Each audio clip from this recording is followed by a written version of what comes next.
നമ്മൾ പലപ്പോഴും ഡോക്ടർമാരെയൊക്കെ ദൈവത്തിന് തുല്യത്തിന് കണ്ട് ദൈവമായിട്ടൊക്കെ അവരോധിക്കാറുണ്ട്. അപ്പം നമ്മളെ രക്ഷപ്പെടുത്തുന്ന ഡോക്ടർമാരാണ്, പല ക്രിട്ടിക്കൽ സിറ്റുവേഷൻസിൽ നിന്നും വല്ല അസുഖങ്ങളിൽ നിന്നൊക്കെ രക്ഷപ്പെടുന്ന ഡോക്ടേഴ്സാണൊക്കെ.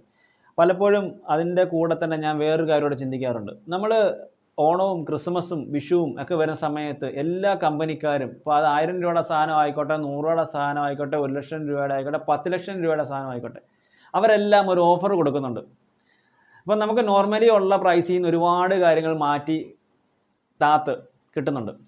ഏതെങ്കിലും ഒരു ഹോസ്പിറ്റലിൽ നിങ്ങൾ കണ്ടിട്ടുണ്ടോ പാവപ്പെട്ട ആൾക്കാർക്ക് 50 ലക്ഷവും ഒക്കെ റേഞ്ചിൽ ആശുപത്രിയിൽ ഓപ്പറേഷനൊക്കെ ചെയ്യുന്നിടത്ത് ഇത്ര ഇളവ് കൊടുക്കുന്നു, അല്ലെങ്കിൽ ഒരു ഇത് പ്രമാണിച്ച്, അല്ലെങ്കിൽ ഒരു ക്രിസ്മസ് പ്രമാണിച്ച്, അല്ലെന്നുണ്ടെങ്കിൽ ഒരു ന്യൂ ഇയർ പ്രമാണിച്ച്, അല്ലെന്നുണ്ടെങ്കിൽ ഒരു ഓണം പ്രമാണിച്ച് ഇത്ര ഒരു 5000 രൂപയെങ്കിലും ഡിസ്കൗണ്ട് കൊടുക്കുന്നെന്നും പറഞ്ഞ് നിങ്ങൾ കണ്ടിട്ടുണ്ടോ? ചിന്തിച്ച് നോക്കിയേ. അപ്പം അല്ലെങ്കിൽ ഒരു ഡോക്ടർ അയാളുടെ സ്വന്തം പേഷ്യൻറ്റിന് അത്രയും പാവമാണെന്ന് അറിഞ്ഞിട്ടും ഒരു കുറച്ച് പൈസ ഡിസ്കൗണ്ട് ചെയ്ത് കൊടുക്കുന്നുണ്ടോ? അപ്പം അതിനേക്കാട്ടിലൊക്കെ എത്രയോ ബെറ്ററാണ് ബിസിനസ്സുകാർ. നിങ്ങളൊന്ന് ചിന്തിച്ച് നോക്കിയേ. അപ്പോൾ ബിസിനസ്സിൻ്റെ എല്ലാ മേഖലകളിലും ഡോക്ടേഴ്സിനെ ഒഴിച്ച് കഴിഞ്ഞാൽ ബാക്കി എല്ലാ മേഖലകളിലും അല്ലയോ ഡിസ്കൗണ്ട് കൊടുക്കുന്നുണ്ട്. അപ്പോൾ എന്തുകൊണ്ടാണ് ഇത്രയും ഭീമമായിട്ടുള്ള എമൗണ്ട് മേടിച്ചിട്ടും ഈ ഡിസ്കൗണ്ട് കൊടുക്കാൻ പറ്റാത്തത്? അവിടെയല്ലേ ഏറ്റവും വലിയ ബിസിനസ് നടക്കുന്നത്. നിങ്ങളൊന്ന് ചിന്തിച്ച് നോക്കിയേ.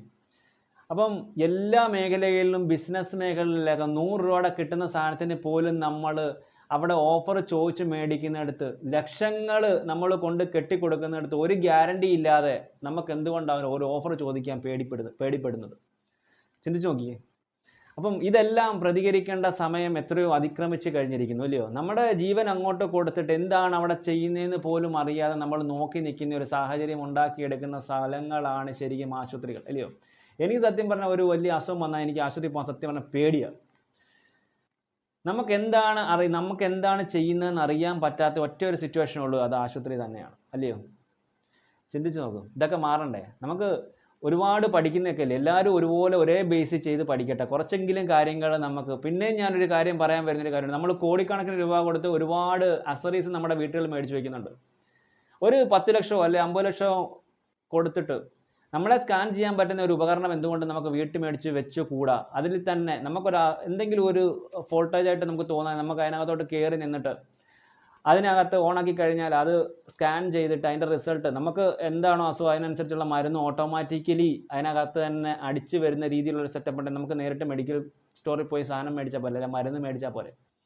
അപ്പം ഇതിപ്പോൾ കേൾക്കുമ്പോൾ ചിലപ്പോൾ നിങ്ങൾ കളിയാക്കുന്നെന്ന് വിചാരിച്ചു കഴിഞ്ഞാൽ കുറച്ച് നാൾ കഴിയുമ്പോൾ ഇത് തന്നെ ആയിരിക്കും ചിലപ്പോൾ വരാൻ പോകുന്നത്. ഒരു വീട്ടിൽ ഒരു 10 ലക്ഷം രൂപ അല്ലെങ്കിൽ 20 ലക്ഷം, ഒരു വണ്ടി മേടിക്കാൻ ചിലപ്പോൾ കോടികൾ നമ്മൾ മുടക്കുന്നുണ്ട്. പക്ഷേ ഇൻസ്റ്റാൾമെൻറ്റ് നമുക്ക് അങ്ങനെ ഒരു എക്യുപ്മെൻറ്റ് നമ്മുടെ വീട്ടിലുണ്ടെന്നുണ്ടെങ്കിൽ നിങ്ങളൊന്ന് ചിന്തിച്ച് നോക്കിയേ.